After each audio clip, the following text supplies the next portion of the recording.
අයිබෝන් කලින් ප්‍රමුදුන විදිහට ඕබ්ග්‍රිඩ් සූර්ය බල පද්ධතියක් තමන්ගේ නිවසට කාර්යාලයට වෙළඳසැලට සවිකර ගනිද්දී තමන්ට තීරණය කරන්න පුළුවන් කොයි වගේ සිස්ටම් එකක්ද ඔබේ නිවසට ඔබේ ස්ථානයට කාර්යාලයට හෝ වෙළඳසැලට හෝ යම්කිසි කර්මාන්තයක් කරන තැනකට හෝ ඔබ සවිකර ගනිද්දී කොයි වගේ සිස්ටම් එකක් පද්ධතියක් සවි කරගන්න ඕනද කියන කාරණාව ඔබටම තීරණය කරගන්න පුළුවන්. ඇත්තටම මේක කාර්මික ශිල්පියෙකුගේ උපදෙස් අනුව තමයි සිද්ධ කරන්න ඕන. ඒත් ඔබට යම්කිසි දල අදහසක් ගන්න පුළුවන් අඩුම තරමින් මට මේ වගේ සිස්ටම් එකක්වත් ඕන කියන කාරණාව ගැන. අපි මෙහෙම හිතමු. ඕබ්ග්‍රිඩ් සිස්ටම් එකක් ඔබ සවි කරන්න බොහෝ දුරට තීරණය කරන්නේ එක්කෝ ඔබට ඔන්ග්‍රිඩ් සිස්ටම් එකට ක්ලියරන්ස් ගන්න හැකියාවක් නැතිව ඉන්න අවස්ථාවක ඔබ ලොකු විදුලි බිලක් ගෙවනවා ඔබට මේ විදුලි බිලෙන් නිදහස් වෙන්න අවශ්‍යතාවය තියෙනවා. එහෙම නැත්නම් ඔබ තීරණය කරනවා ඔබේ විදුලි අවශ්‍යතාවය සෝලාර් පද්ධතියකින් මම ගන්නවා ජාතික පද්ධතියට බරක් වෙන්නේ නැතුව නැත්නම් තමන් ස්වයං නිෂ්පාදනයක් තමන්ගේ බල ශක්තිය තමන්ම නිෂ්පාදනය කරගන්නවා සූර්ය බල පද්ධතියකින් කියලා ඔබ තීරණය කරගන්න. ඔය මොනවා හරි එවැනි තීරණයකදී ඔබ ඕබ්ග්‍රිඩ් පද්ධතියකට යන්නේ. හරි දැන් අපි ඕබ්ග්‍රිඩ් පද්ධතියකට යනකොට අර තමන් භාවිතා කරන ග්‍රිඩ් එකේ කරන්ට් එක භාවිතා කරලා තමන්ගේ නිවසට එන තමන් භාවිතා කරන විදුලි ඒකක ගණන පදනම් කරගෙනම ඕබ්ග්‍රිඩ් පද්ධතියක් කොයි වගේ එකක්ද කොයි වගේ ප්‍රමාණයක පද්ධතියක්ද තමන්ට ගැලපෙන්නේ කියලා තීරණය කරන්න බෑ. ඊට හේතුව තමයි ඕබ්ග්‍රිඩ් පද්ධතියක් ස්වයංක්‍රීයව තමයි ක්‍රියාත්මක වෙන්නේ. ජාතික පද්ධතිය එක්ක කිසිම සම්බන්ධයක් නැහැ. ඕබ්ග්‍රිඩ් පද්ධතියට එනවා බැටරි බෑකප් එකක් නැත්නම් බැටරි ස්ටෝරේජ් එකක්. ඉර බැස්සට පස්සේ සූර්යාලෝකයේ නැති වෙලාවට පැනල් එකෙන් කෙලින්ම අපිට කරන්ට් එක ගන්න බැරි නිසා සූර්යාලෝකයේ තියෙන වෙලාවේ බැටරිය ආරෝපණය වෙලා රාත්‍රී කාලෙට බැටරියෙන් තමයි අපිට කරන්ට් එක දෙන්නේ. ඉතින් මේ නිසා අපිට තීරණය කරන්න වෙනවා ඔබ භාවිතා කරන විදුලි උපකරණ මොනවද ඒවට කොච්චර විදුලි ප්‍රමාණයක් වැය වෙනවද කියන කාරණය. ලයිට් නැත්නම් බල්බ් වලට අමතරව ඔබ නිවසේ හෝ යම්කිසි ඔබ යෝජිත ස්ථානයේ ඔබ මොන මොන විදුලි උපකරණ භාවිතා කරනවද ඒවට කොපමණ කරන්ට් එකක් විදුලියක් වොට් වලින් අපි ගණනය කරලා බැලුවොත් වොට් කීයක විදුලියක් අවශ්‍ය වෙනවද කියලා තීරණය කරන්න වෙනවා. අපි මෙහෙම හිතමු ඔබට බල්බ් වලට යනවා වොට් 500ක විතර ධාරිතාවයක්. දැන් සාමාන්‍යයෙන් දවල් කාලයේදී නම් ඔබ බල්බ් ඔන් කරනවා හරිම අඩුයිනේ නිවසක. හෝ කාර්යාලයකත් ටිකක් අඩුයි. අපි හිතමුකෝ නිවසක් කියලා. එතකොට දවල් කාලයේදී බල්බ් ඔන් කරන එක ටිකක් අඩුයි. කොහොමත් රාත්‍රී කාලයේදී ඔබට වොට් 500ක විතර ප්‍රමාණයක් යනවා ඔබ පාවිච්චි කරන බල්බ් අනුව කියලා. හරි එහෙමනම් ඊට අමතරව නිවසක් නම් ඇත්තටම සීතකරණයක් පැය 24ම ක්‍රියාත්මක වෙනවා. ඒකට සීතකරණයකට සාමාන්‍යයෙන් පොඩි සීතකරණයකට නම් වොට් 350 400ක් වගේ ගන්නවා. ඊට වැඩි ලොකු සීතකරණයක් නම් ඊට වැඩි වොට් ගාණක් ගන්නවා. සාමාන්‍යයෙන් වොට් 10ක් විතර වෙන්නත් ඉඩ තියෙනවා. අපි හිතමු ඒකත් වොට් 800ක් විතරවත් ගන්නවා කියලා. ඒක සීතකරණය වොට් 800ක් විතර සීතකරණයක් නිතරම පැය 24ම ඔබ පාවිච්චි කරනවා. ඊළඟට ඔබ අයන් එකක් පාවිච්චි කරනවා වෙන්න පුළුවන්. ටීවීත් සාමාන්‍යයෙන් නිතරම පාවිච්චි කරනවා. රාත්‍රී කාලේ නම් බොහෝ දෙනෙක් ටීවී 10 11 වෙනකම් බලනවා. එතකොට ටීවී එක අයන් එකක් පාවිච්චි කරනවා වෙන්න පුළුවන්. වතුර උණු කරන්න හීටර් එකක් හරි කෙටල් එකක් හරි පාවිච්චි කරනවා වෙන්න පුළුවන්. ඒ වගේම සමහර වෙලාවට අවන් එකක් වගේ පාවිච්චි කරන්නත් ඔබ බොහෝ දුරට ඉඩ තියෙනවා. එතකොට රයිස් කුකර් එකක් සාමාන්‍යයෙන් පාවිච්චි කරන්න පුළුවන්.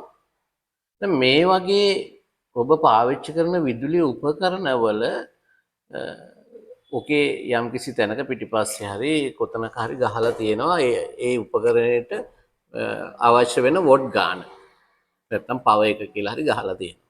ඉතින් මෙන්න මේ ටික කැල්කියුලේට් කරලා බලන්න ඕනේ. කැල්කියුලේට් කරලා බලපුවාම බල්බ් වලට සාමාන්‍යයෙන් කරන්ට් එක වොට් 500යි කියලා අපි හිතුවොත් ෆ්‍රිජ් එකට 800යි කියලා හිතුවොත් එතකොට 1300ක් වෙනවා. ඊළඟට ඔබ සාමාන්‍යයෙන් පාවිච්චි කරන ටීවී එකට වොට් 300ක් විතර දැම්මොත් 1800යි.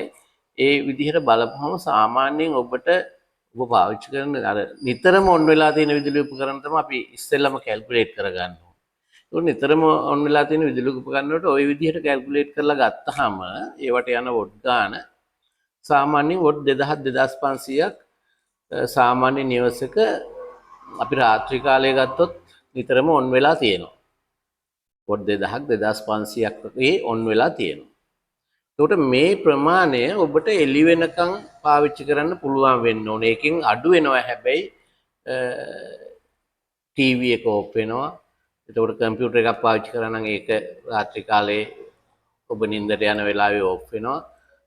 ඒ වගේ ඕෆ් වෙන දේවල් තියෙනවා. හැබැයි ෆ්‍රිජ් එක සහ බල්බ් දෙක තුනක් එතකොට ෆෑන් එකක් වගේ සාමාන්‍යයෙන් ඔබ එළි වෙනකම්ම පාවිච්චි කරනවා වෙන්න පුළුවන්.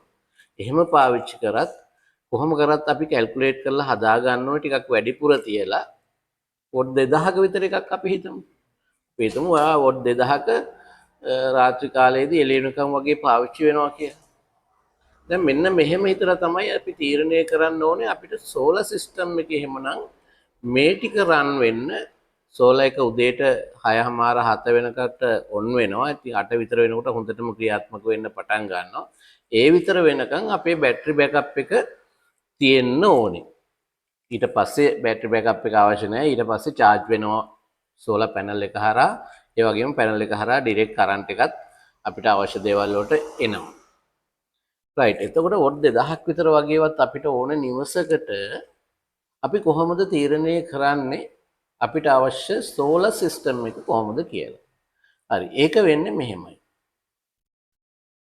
අපි නිතරම හිතන්න ඕනේ අපි සවි කරගන්න බලාපොරොත්තු වෙන ඕෆ්-ග්‍රිඩ් සූර්ය බල පද්ධතියට අපි යොදා ගන්නා බැටරි ස්ටෝරේජ් එක මේ වොට් 2000 අපිට පැය 10ක් විතර පාවිච්චි කරන්න පුළුවන් වෙන්න ඕන රාත්‍රී කාලේ. එළි වෙනකම් පාවිච්චි කරනවා නම් 10 12ක් විතර පාවිච්චි කරන්න පුළුවන් වෙන්න බෑ.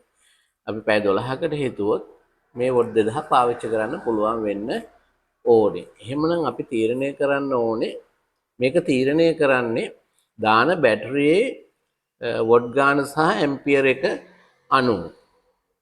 අපි දැන් මෙහෙම හිතුවොත් සාමාන්‍ය කිලෝවොට් 3ක පද්ධතියක් අපි උදාහරණයකට අරන් බලමු. කිලෝවොට් 3ක පද්ධතියක් නම් මේකට 24 වොට් බැටරි එකක් අවශ්‍ය වෙනවා. එතකොට 24 වොට්ස් බැටරි එකක් අවශ්‍ය වෙනවා නම් අපි හිතමු අපි දානවා 24 වොට් ඇම්පියර් 200 බැටරි එකක් කියලා. 24 වොට් ඇම්පියර් 200 බැටරි එකක් කියලා. එහෙමනම් අපිට එනවා අපි කැල් කරලා බැලුවොත් අපි ඕක වැඩි කරන්න ඕනේ වොට් 24 වොට් 24 අපි වැඩි කරන්න ඕනේ ඇම්පියර් 200 න්නේ අපි දාන්නේ. ඒක නිසා 200න් වැඩි කරනවා. එතකොට එනවා අපිට වොට් 4800ක් මේකේ කැපැසිටි එක. අපි මේ සෝලර් එක අපි මේ 3 කිලෝවොට් සෝලර් එකක් ගහනවා නම් අපි දාන මේ බැටරියේ කැපැසිටි එක එනවා වොට් 4800ක්. අපි මොකද්ද දාන්නේ 24 වොට් වොට් 24 ඇම්පියර් 200 බැටරියක් දැම්මොත් අපිට ඕන නම් ඕක අඩු වැඩි කරගන්න පුළුවන්. අපිට තව ලොකු බැටරි එකකට යන්න ඕන නම් වොට් 24 ඇම්පියර් 400ක විතර බැටරි එකක් දාන්න පුළුවන්. එකක් දාන්න බැයි නම් අර වොට් 200 ඇම්පියර් 200 බැටරි දෙකක් දානවා. එතකොට 400 ගන්න පුළුවන්.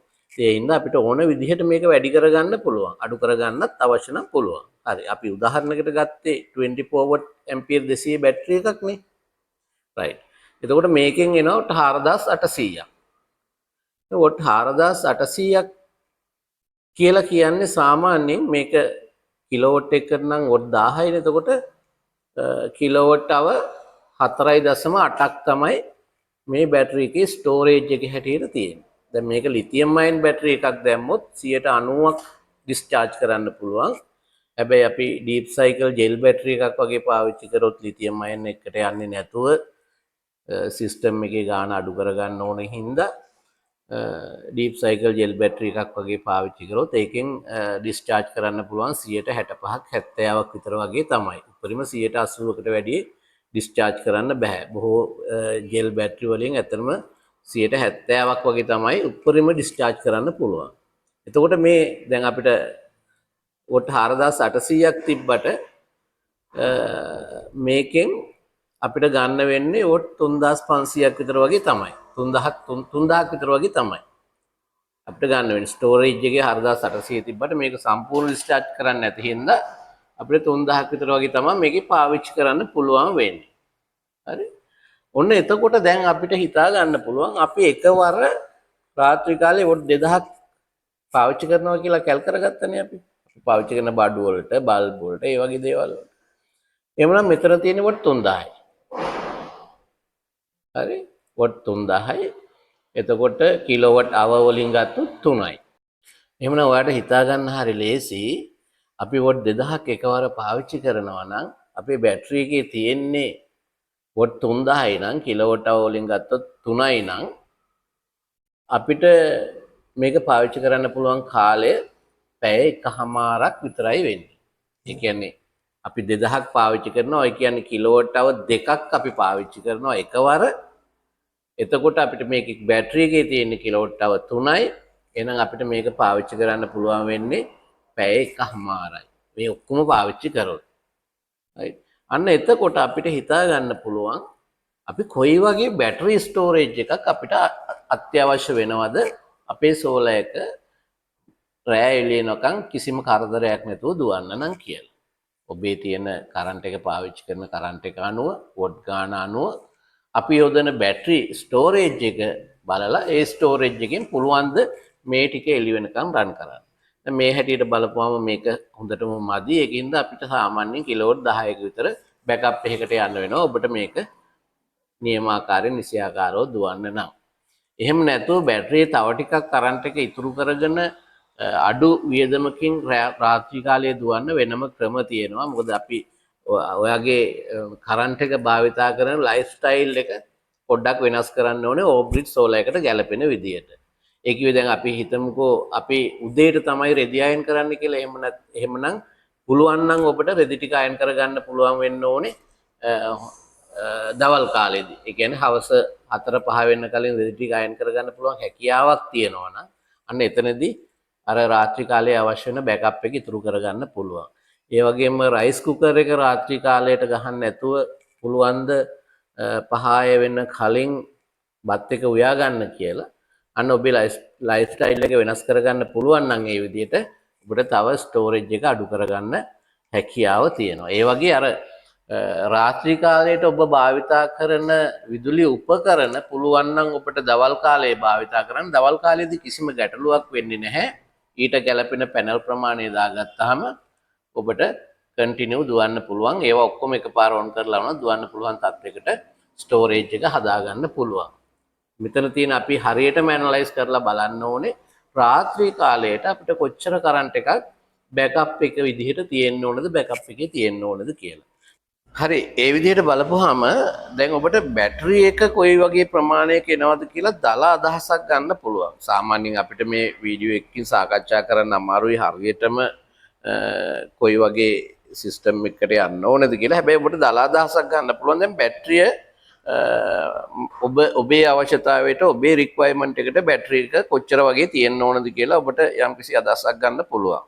ඒ අදහස තමයි මම ඇත්තටම දෙන්න බලාපොරොත්තු වුණේ. මොකද හොඳ සම්පූර්ණ කම්ප්ලීට්ලි අපිට හිතන්න අමාරුයි මේ වීඩියෝ එකෙන් සාකච්ඡා කරලා හරියටම කොහොමද මේක සකස් කරගන්න ඕනේ කියලා. හරි අපි හිතමුකෝ දැන් ඔය වගේ කිලෝවට් 5ක අපි හිතමුකෝ කිලෝවට් 5ක බැටරි ස්ටෝරේජ් එකක් ඔබට අවශ්‍ය වෙනවා කියලා ඔබ තීරණය කරා නම් දැන් ඔබට කිලෝවට් 5ක් ඕනේ බැටරි එක. right? බැටරි එක කිලෝවට් 5ක් ඕනේ. මේ බැටරිය charge වෙන්න සහ මේක control වෙන්න ඉන්වර්ටර් එක කිලෝවට් 5කම දාන්න ඕනේද කියන එකත් දැන් ඔබට ගැටලුවක් නේ. ඔව් කිලෝවට් 5කම ඉන්වර්ටර් එකක් දා ගන්නවා නම් කිසි ගැටලුවක් නැහැ. ඒක වඩාත් හොඳයි. හැබැයි මේ කිලෝවට් 5 බැටරි එක charge වෙන්න මේකට ඇත්තටම කිලෝවොට් 3ක 3.5ක වගේ ඉන්වර්ටර් එකක් පාවිච්චි කරන්න පුළුවන් කිසිම ගැටලුවක් නැතුව 3.5ක ඉන්වර්ටර් එකක් පාවිච්චි කරලා බැටරි බෑකප් එක කිලෝවොට් 5ක එකක් දාන්න පුළුවන් තාක්ෂණික ගැටලුවක් නැහැ. ඒ වගේම එතකොට අපි හිතන්න ඕනේ කිලෝවොට් 3ක ඉන්වර්ටර් එකක් පාවිච්චි කරනවා නම් අපි කිලෝවොට් 5ක බැටරි එකක් තමයි මේකෙන් charge කරන්න බලාපොරොත්තු වෙන්නේ. එතකොට අපිට අර මං කලින් කිව්වා වගේ වොට් 2000ක විතර භාවිතයක් පාවිච්චියකුත් තියෙනවා. ඒ නිසා අපිට පුළුවන් ගන්න පැනල් ප්‍රමාණය තීරණය කරන්න. එහෙමනම් වොට් 2000ක විතර එන්න නම් වොට් 500 පැනල් අඩුම තරමෙන් 4ක් භාවිතා වෙන්න ඕනේ. මම මේ වොට් 500 කියලා ගන්න කැල්කියුලේට් කරගන්න ඔබට පහසු නිසා. වොට් 2000ක විතර අපිට ධාරිතාවයක් ඕන නම් අඩුම වශයෙන් වොට් 500 පැනල් 4ක්වත් පාවිච්චි කරන්න ඕනේ මේ ඉන්වර්ටරේ සහ බෑකප් එක තියෙන ප්‍රමාණය අනුව. හැබැයි මෙතන 4 කිව්වහම වොට් 2000මයි තියෙන්නේ හරියටම 4ක් දාලා බෑ. ඒ කියන්නේ වැඩිපුර ටිකක් තියෙන්න ඕනේ. ඒ කියන්නේ වොට් 500 පැනල් දානවා නම් මේ සිස්ටම් එකට පැනල් 6ක්වත් අඩුම තරමෙන් ඔබ භාවිතා කරන්න අවශ්‍යයි. පැනල් 6ක්වත් භාවිතා කරන්න අවශ්‍යයි. වොට් 500ෙන් නම් 600 620 වගේ පාවිච්චි කරනවා නම් තව පැනල් එකක් ඕන නම් අඩු කරගන්න පුළුවන්. පැනල් 6ම දැම්මත් ගැටලුවක් නැහැ. මොකද දවල් කාලේ කිසිම ගැටලුවක් නැතුව එතකොට බැටරිය charge වෙන්නත් පුළුවන්. ඔබට අවශ්‍ය ප්‍රමාණයෙන් කරන්ට් එක පාවිච්චි කරන්නත් පුළුවන්. ඉතින් ඒක නිසා එතකොට ඔබ සාමාන්‍යයෙන් අපි රෆ්ලි අයිඩියා එකක් ගත්තොත් ඔබේ ඔය අපි අර කලින් කතා කරගත්ත රික්වයර්මන්ට් එකට පැනල් 6ක් සහිත 3.5 ඔෆ් ග්‍රිඩ් ඉන්වර්ටර් එකක් සහ කිලෝවොට් 5ක බැටරි පද්ධතියක් ඔබට අවශ්‍ය වෙනවා. ඒ සිස්ටම් එක තමයි ඒ අපි කතා කරපු සරල රික්වයර්මන්ට් එකට අනුව ගැලපෙන පද්ධතිය. ඉතින් ඒක නිසා හැබැයි අර රාත්‍රී කාලයේදී මේක සම්පූර්ණ ඔබ මේ මුළු කරන්ට් එකම වොට් 2000ම පාවිච්චි කරොත් කිලෝවොට් 5න් දාන්න බෑ. එහෙමනම් ඔබට සිද්ධ වෙනවා කිලෝවොට් 10ක විතර බැටරි එකකට යන්න.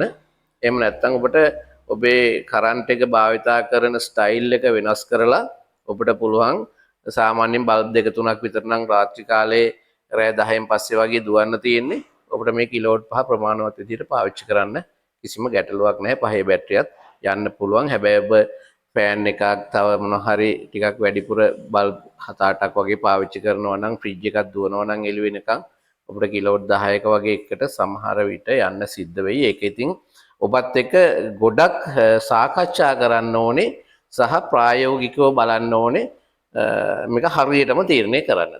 මම හිතන්නේ සරලව ඔබට යම්කිසි අවබෝධයක් ගන්න පුළුවන් වෙන්නේ ඇති ඔෆ් ග්‍රිඩ් පද්ධතිය සවිකර ගනිද්දී ඔබ හිතන්න ඕන දේවල් මොනවද කියලා. ඔක අපේ සෝලා ආයතනයේ ටෙක්නීෂියන් කෙනෙක් නැත්නම් කාර්මික ශිල්පියෙක් එක්ක ඔබට සාකච්ඡා කරපුවම ඊටම පැහැදිලිව තවදුරටත් ඔබට මේ සූර්ය බල පද්ධතිය ඔෆ් ග්‍රිඩ් සූර්ය බල පද්ධතිය කොයි වගේ පද්ධතියක් නැත්නම් කිලෝවොට් කීයක පද්ධතියක්ද ඔබට අවශ්‍ය වෙන්නේ කියලා ඔබට තීරණය කරගන්න හැකියාව ලැබෙනවා. මම ඔබට දල අදහසක් ගන්න තමයි මේ වීඩියෝ එක කරේ. මම හිතනවා ඔබට සාමාන්‍ය අවබෝධයක් මෙතනින් ඇති වෙන්න ඇති කියලා. හොඳයි.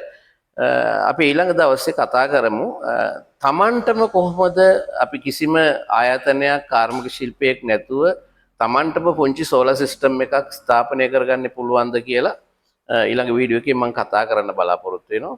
හොඳයි එහෙනම් සමු ගන්නවා අදට හමුවෙමු ඊළඟ වීඩියෝ එකේ.